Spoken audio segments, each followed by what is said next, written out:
Afternoon, everybody. Welcome along to the Rangers Rabble. We are reacting to the ladies' win in Thessalonica, 0 Rangers 4. So today we have Wilf and we have the ladies' specialist, I would say. Car, how are you doing, folks? Fine, Brian, thank you.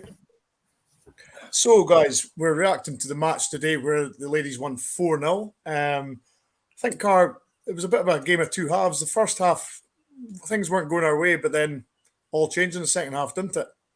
Well, I didn't see much first half. First half went No. down. To be honest, I don't actually.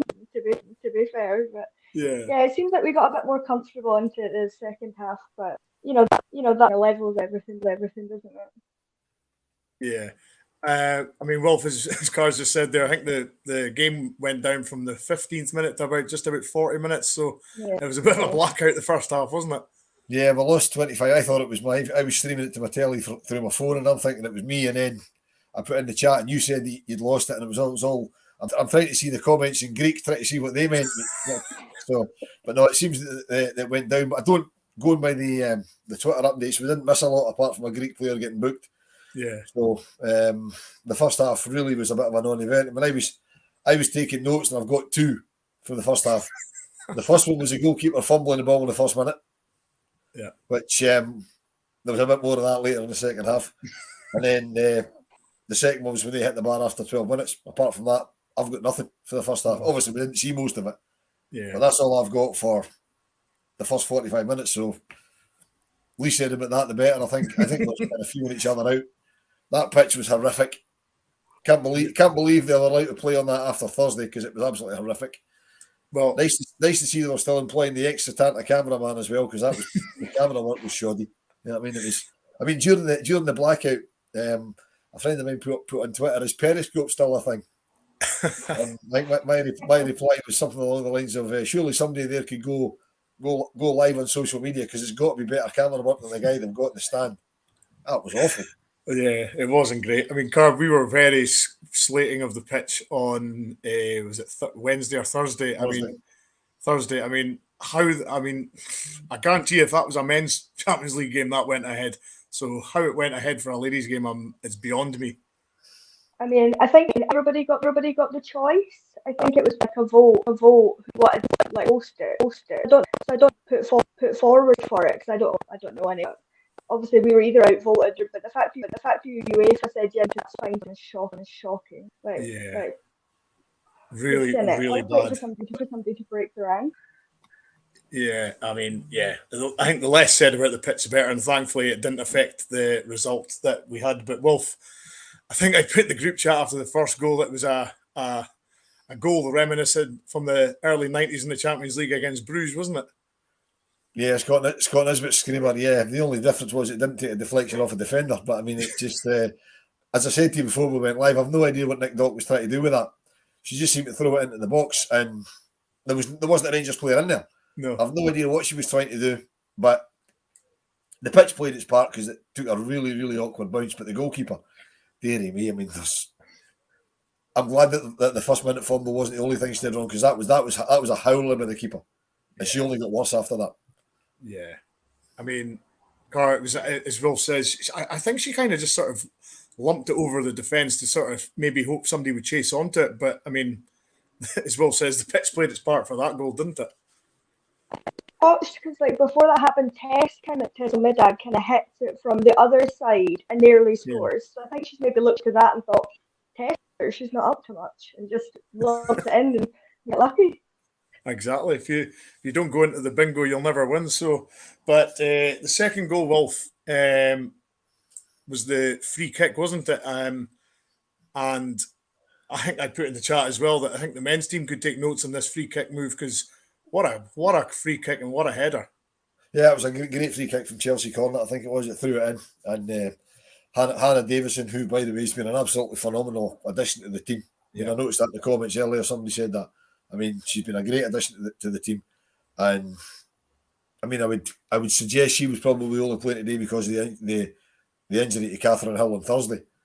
I'd imagine that's why she's in. But what a header! I mean, great cross in, great header, and can't you blame the keeper for that? But the keeper had absolutely no chance for that one.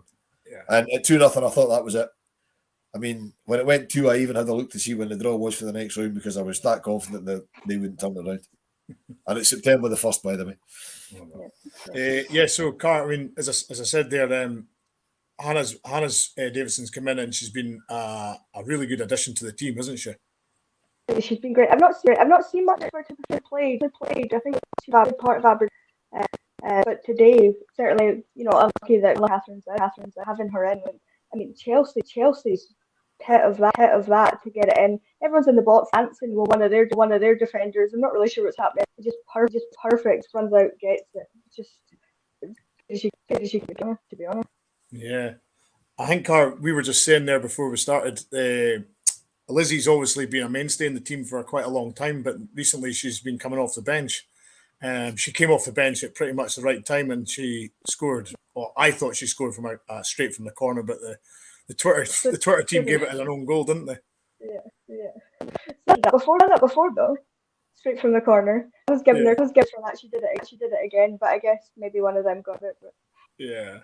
I think, Brian, if it wasn't a UEFA game, Lizzie would get it, but because it's a UEFA game and it got a touch off a defender who's trying to clear it, I think it will go down as an own goal. But as far as I'm concerned, that was Lizzie's, because when she was attacking towards the end, just getting into stoppage time, I'm screaming for her to shoot. Then I'm thinking, but if she shoots and scores, is it a hat trick? Because she get the one off the corner?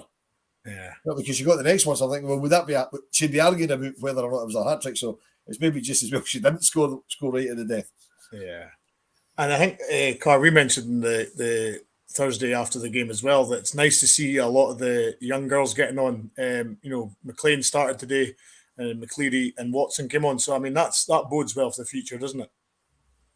And McLean has played pretty much every game he played so far. Yeah. What 15, 16? Like, she's incredible. Talent that we've got her, and struggle to keep hold of her. I think we'll be looking down in that to maybe take her on. So it's incredible. I don't know if her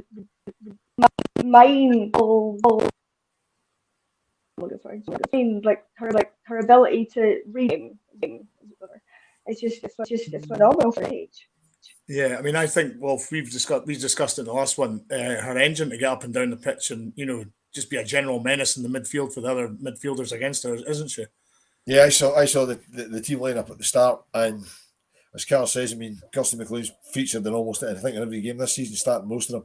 But I thought it was a brave call because she's only young and it was a really big game. But I thought she was tremendous. Yeah, I thought she was one of the standouts in the team, and then to bring on Emma Watson and Jodie McCleary, towards the end when the game was done, it's great experience for them playing at that level. Yeah. I mean, the 16, 17-year-old they're playing Champions League. I mean, that's tremendous. That's really, really good. It only bodes. It shows the academy's working. It shows the academy system's working. Yeah, definitely. And I suppose we go on to the fourth now. Well, we've discussed spillages from the goalie early doors in the game, and this was another occasion, wasn't it? Yeah, I think PAOK seemed to stop. I think they were looking for a free kick when Lizzie challenged the keeper, and the ball just broke and she tapped it into the net. I mean, you're told from a very early age, play the whistle. Ball's there to win. Just do what you need to do with the ball. Worry about what the decision is later. She just put it away. It was academic because it was towards the end. What was it? 86th minute. Yeah. The game was done, but 4-0's nicer than 3-0. And as I say, it'd been nice if she managed to score in stoppage time as well. But that would have been greedy. 5 would have been greedy. I'd either settle for 1-0 when we scored the first one. I'd have settled for that. Just getting through was the important thing, and we got through.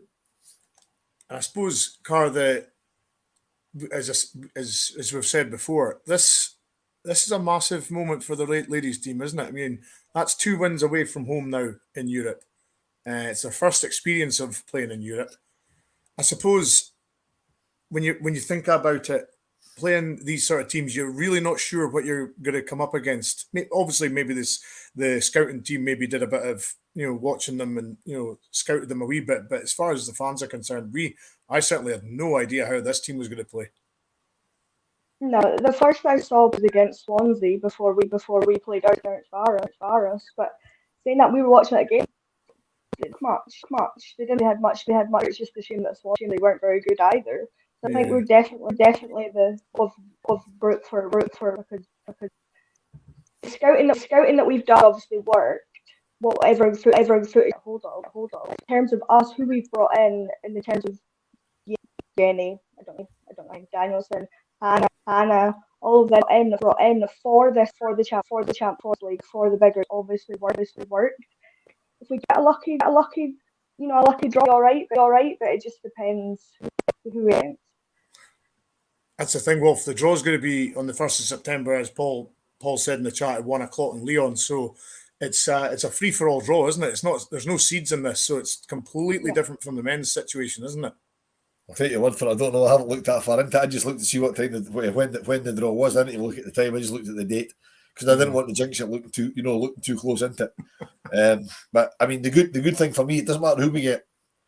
I believe that the games are during men's international break, so and they'll be midweek. So one of them is guaranteed to be in Glasgow. So surely we play that at Ibrox, and we try and get a crowd in. It's a midweek. The first team don't have a game either side of it. So hopefully we'll play it at Ibrox. We might have to play it at Broadwood, but I don't see why we would have to because we've not played a European game at home yet. Mm-hmm. So unless, I mean, Carr might know, unless the rule is you have to play in the same stadium all the way through. Because if we get into group stages, obviously we couldn't play games at Ibrox because the men's first team will be in European action as well, and there'll be far too many games on the pitch. Yeah. But if there's any way we can play that qualifying game at Ibrox, I think we really should, and make it affordable like they did with the Aberdeen game last year. My year's member season ticket holders a couple of quid, whatever, just to get a crowd in. Yeah, I totally agree with that, Car. I mean, it was a great occasion for the ladies when they played at Ibrox against Aberdeen, and it would really, as Wolf says, if it's possible, it'd be nice for them to play at Ibrox and experience that in a Champions League night. That would be just great, wouldn't it? Yeah, I know we moved to Broadwood because we needed a bigger stadium because of chicken. That's why we ended up moving from the training centre. But I don't see why we wouldn't register Ibrox just for a couple of games. Opportunity, but I don't know how that works in terms of games. So I don't know. It would get a good crowd in, especially if the men more people will be in to come, and that would be girls. Absolutely. I mean, I didn't realise when the next round that's what I was going to ask you next. When was the next round? So it's the 1st of September. So as Wolf says, it's nice it's in the middle of the international break. So hopefully, if there's people available, they want to see a game, get along and see them because, Champions League for the ladies is a big deal, Wolf. So we discussed this the last time. They've got a crack. This is a real opportunity now to get to the group stage, but it's all about the luck of the draw, isn't it? Yeah, as I mean, I've just had a look there. The first leg's on the 20th or 21st of September, and the second leg is 28th or 29th of September, and that is the international midweek break for the men because the Scotland national team play on the sort of Saturday in between that, and I think the Wednesday night as well. So there's no excuse for it not to be, whatever it is, for it not to be a decent crowd, particularly if it's one of the big hitters that we get. I'm hoping we don't get a big hitter because it'd be great to get the ladies into the group stages. Mm-hmm. But sorry, Brian, what was the question again? Basically, just it's basically luck of the draw now, and it's fantastic to get them in the group stage. Yeah, it would. I mean, looking at some of the dates here as well, what would be even better getting into the group stages is it would appear that some of the group stage matches are during the men's World Cup break. That would be even better because you've got a couple of games here. One of them would be it looks like if it runs the same way as the men's does, the third and fourth games will be the back-to-back fixtures. We're getting ahead of ourselves a bit here, but that's the 23rd of November and the 7th of December, which is during the World Cup break for the men's game. So one of those games would be guaranteed to be at home. Mm-hmm. You know what I mean? Yeah. I mean, get your fixture Rangers in a Champions League game. It'd be brilliant. It would just be tremendous. And I think there's no reason we couldn't get a very, very healthy crowd for that. But let's get there. Let's get there first. Yeah. I mean, I'll certainly be keenly watching the draw. I mean, I love watching draws of any description anyway, but because I know it's sad like that. But yeah, let's hope we get a decent draw. Yeah. And just take it from there. The disappointing thing for me is that we've got another game on Wednesday. That's a disappointing thing for me. We'll play Hearts on Wednesday at Broadwood. That's to me, disappointing because we've got to come back from Greece. I mean, they won't get back. I would imagine if they leave tonight, they won't be back till tomorrow. So they'll need time off, maybe a slight training session Tuesday, game on Wednesday night. That's a bit harsh to be fair, But I believe Hearts wanted it on Wednesday due to player loading. That's the way I was told it up at Aberdeen last week.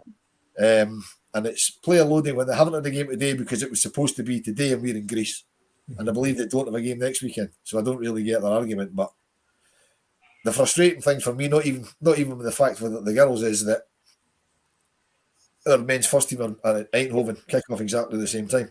And those of us that aren't in Eindhoven will probably be watching it on the telly, so they won't get any sort of crowd for that. Yeah. Whereas if they had the game, even if they had the game on Friday night, they might get a better crowd. But then obviously we'll have a game on Sunday, so that maybe negates that. But it's still frustrating. Mixers clash. We've had this before, Car, though, but the men's team kicking off similar times to the ladies. It's certainly something now the club have certainly got to look at and say, look, we can't have this. We're wanting everybody's trying to promote women's football just now and do the best they can for it. And then you get situations like this where they're up against a men's team now, with all the best will in the world, everybody's going to want to watch the first team, aren't they? And it's just a simple fact. And it's a shame because as we've been saying for a while, and you guys probably more than us, the women's teams are moving forward at a fast rate just now, and you want to just keep on top of that momentum, don't you? Yeah. Maybe when we became under the umbrella of the EFL, that would change. That would sort off your clashes. This is the first game, really. They've already messed up. Yeah. Other Hearts have then said what has to stay for a reason. Then I guess they can't argue with that. But I mean, it's just stupid. You come and support them in the B team, and then they say at the same time. It's daft. Yeah. And I mean, Wolf, it's just frustrating the fact that, as you said there, that the men's team and the women's team are kicking off at the same time. It's not even the fact that the games are getting played on the same night. It's the fact they're kicking off at the same time. Yeah. Yes, you could conceivably go to the women's game and watch the men's game on your phone or on a tablet or whatever. That's conceivable. It's not ideal, but you could do that. Yeah. But then the ladies aren't getting your attention, and your support, which is what they need. It's not. That's the sort of thing you would do. Like if your team's playing and you're away somewhere and you're going to watch a different game. Yeah. Like in October, I was down in London to run the marathon, and my Hearts supporting girlfriend missed the Hearts game to come down when we went to see QPR. She watched the Hearts game on her phone while we were at QPR because she wasn't really interested in the QPR game. You wouldn't want to do that for the Rangers ladies game because they don't deserve that. They deserve their full attention. Yeah. So although it looks good on the gate, the gate's whatever, several hundred. Whether most of them are watching something else, I don't suppose, the powers that be particularly care as long as they're getting the money. But no, it's. I understand Hearts don't want to play the game on Thursday because they've got a big game on Thursday at home. Mm-hmm. But let's be realistic, right? How many Hearts fans would travel through to Broadwood to watch a Hearts ladies team, irrespective of the first team playing at home or not? You know what I mean? Very, very few, I would imagine. Yeah. So let's play it on Thursday. Get a few Rangers fans at the game. Yeah. Get a bit of a crowd in. But for whatever reason, it's on Wednesday, so just got to get on with it, I suppose. Yeah, I mean, Car, they're not exactly known for bending over or helping us in any shape, way, or form. So I don't suppose we should expect any help now. So, it's just baffling. It really is, isn't it? Like the good thing is we've got a good. So realistically, if we're spread the games out, with a lot of our younger girls in them, because it's not going to be a challenge. It's bigger teams. You know what I mean? So we've got that there that can play the youngest. The heat and the travel and stuff has affected our main players. Yeah, and I suppose. I think Paul's just come out with something there. The league should do their hardest to promote a Scottish team in Europe, and you can't disagree with that, Wolf, can you?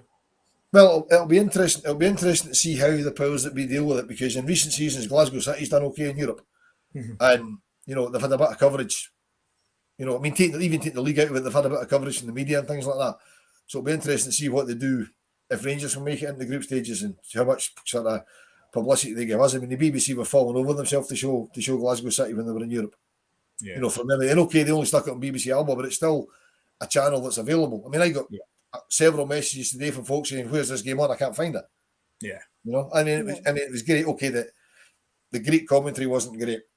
There's nothing you can do about that. At least it's better than Thursday when there was no commentary at all. And I say the cameraman was shocking, but at least you can watch it. Yeah. You know, you can see it.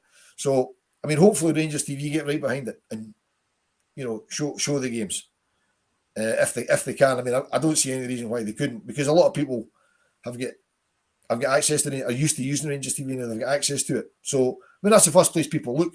First place a lot of people looked for today was Rangers TV, and it wasn't there. Yeah.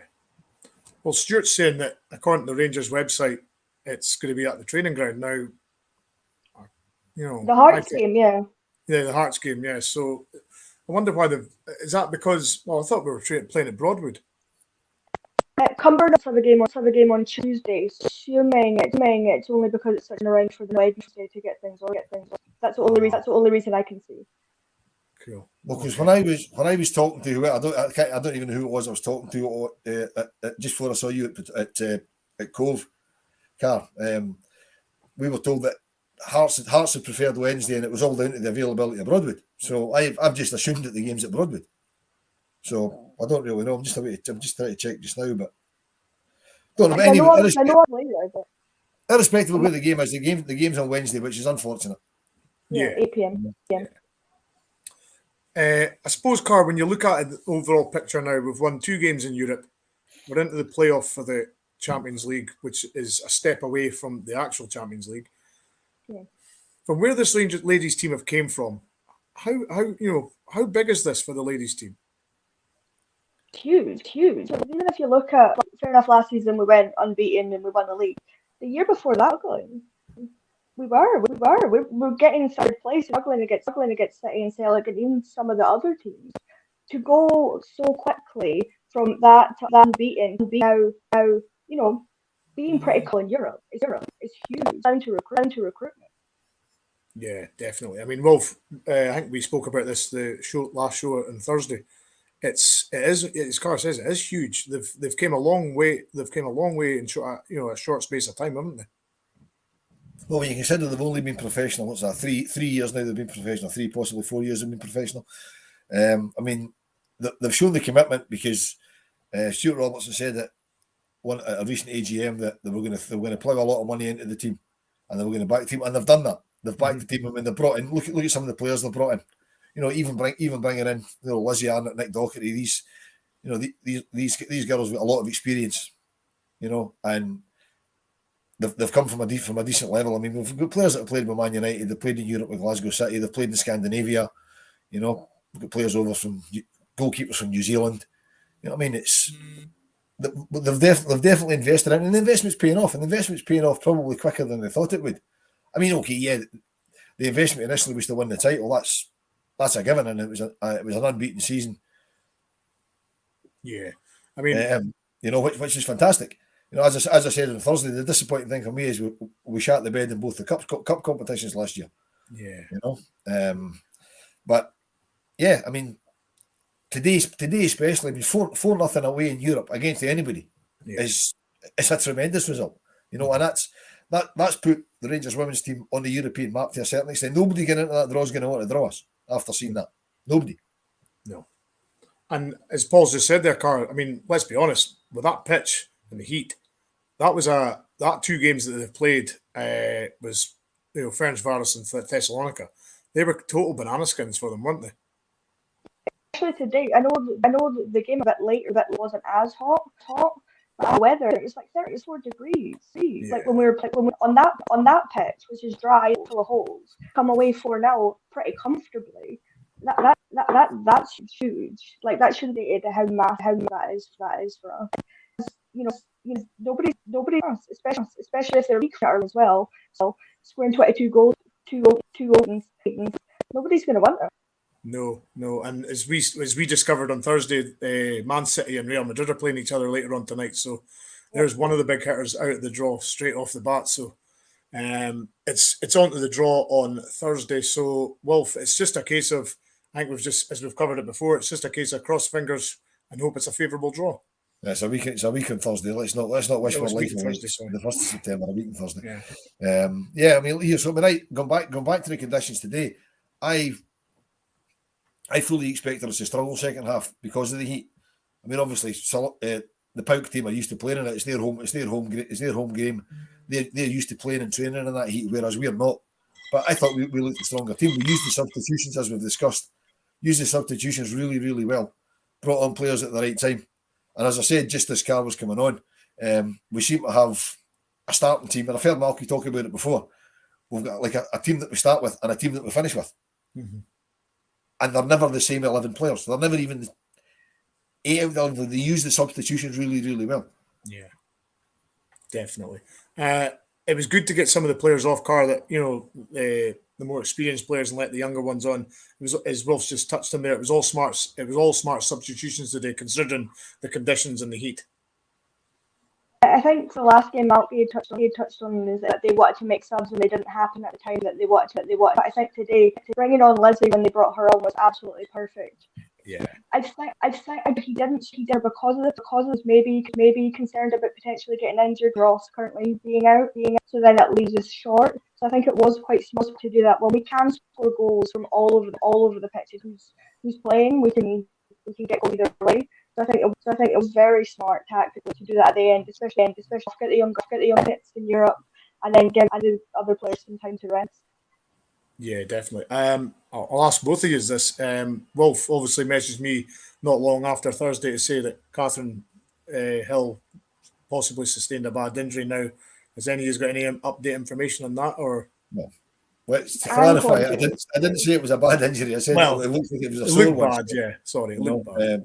But no, I know she's been for a scan on it, and they're waiting the results of the scan, I would imagine. I don't know how much of a diagnosis she would get in Greece.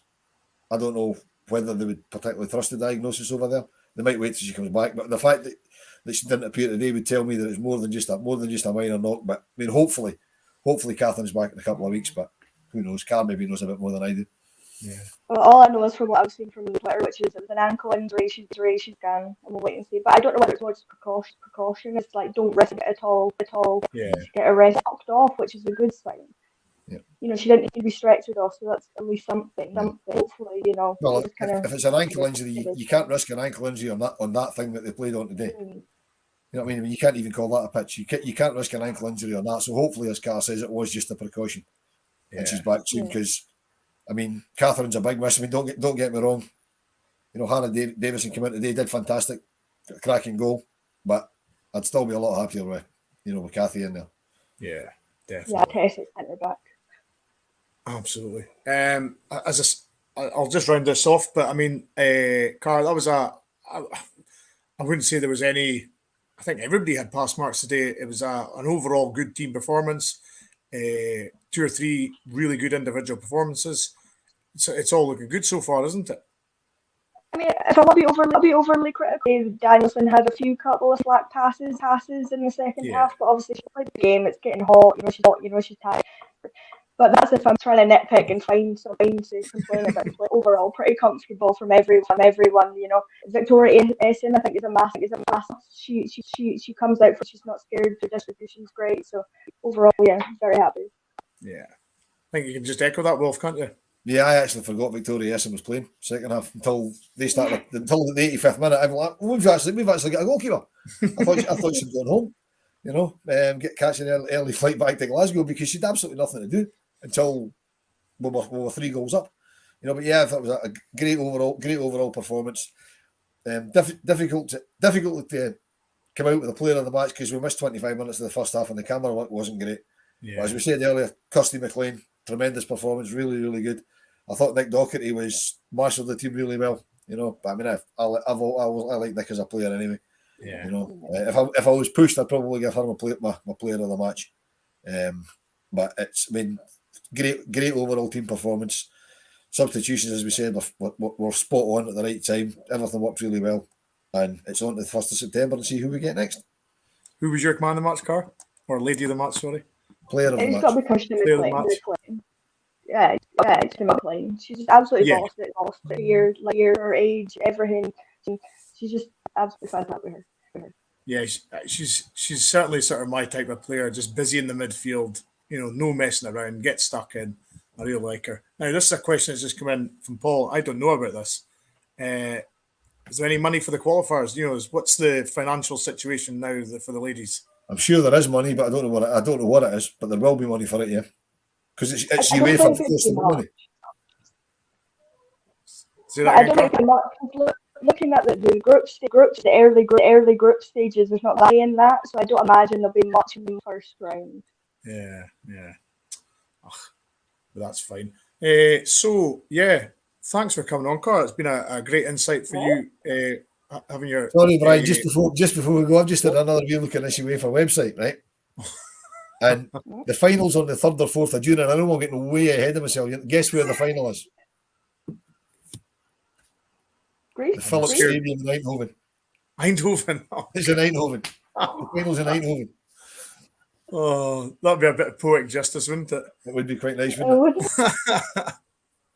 But no, thanks for coming on, Cara. It's been a great insight for you. As you're a regular for the ladies team, going all matches all over Scotland. So, Brian, Cara is one of the people that you didn't reference earlier that would go and watch the women as opposed to going to watch the men. Yes, which is tremendous.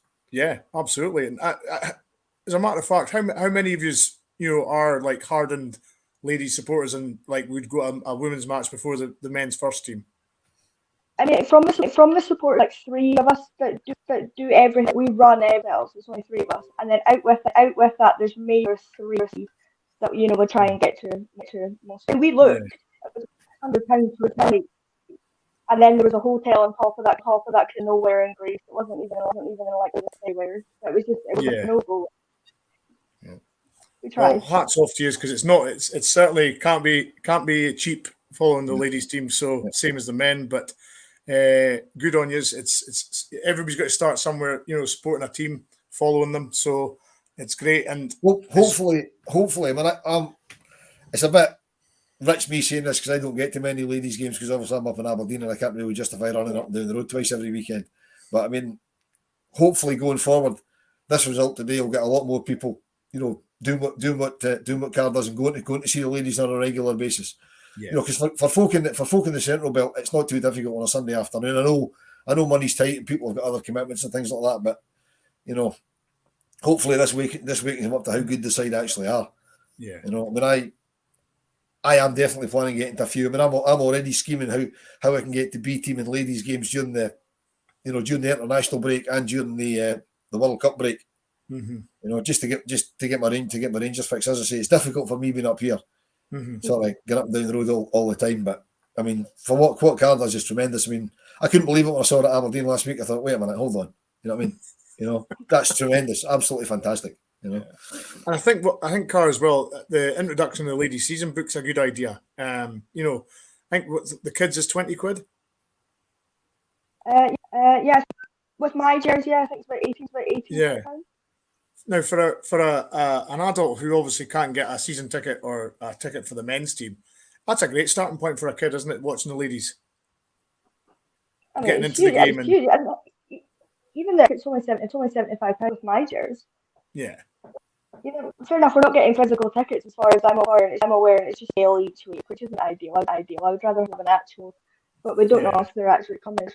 But I'm shouting about that for the last couple of seasons. So the fact that they've found and they're actually giving it to us is nice and we'll out with the website to try and get tickets. But as we said in the last podcast, it is a very good idea as long as you stop having games clashing with the first team. Yeah. And there's going to be more of that if we make a mess of it on Wednesday, because then we'll go Thursday, Sunday, and then there'll be a lot more clashes. So hopefully we get into the men's first team get into the Champions League on Wednesday night in Eindhoven, which means there's plenty. It's all mostly Saturday games, which means there's no excuse for folk going to see the ladies on a Sunday. Yeah, totally agree. Well, as I say, Cara, thanks for coming on. It's been a great insight. Rolf, pleasure as always. No problem. Thanks very much. We'll speak to you all soon. Yes. Unfortunately, there won't be a match reaction after the game on Wednesday with Hearts because I won't see it because I'll be in Eindhoven. So I'll be at work. I can't even go. Okay, folks. that's it for today. So it's Thessalonica 0, Rangers 4 in the qualifying round for the Champions League. They go on to the playoff round now, and we wish you farewell and have a good Sunday, folks. Thanks very much. Cheers. Cheers. Cheers.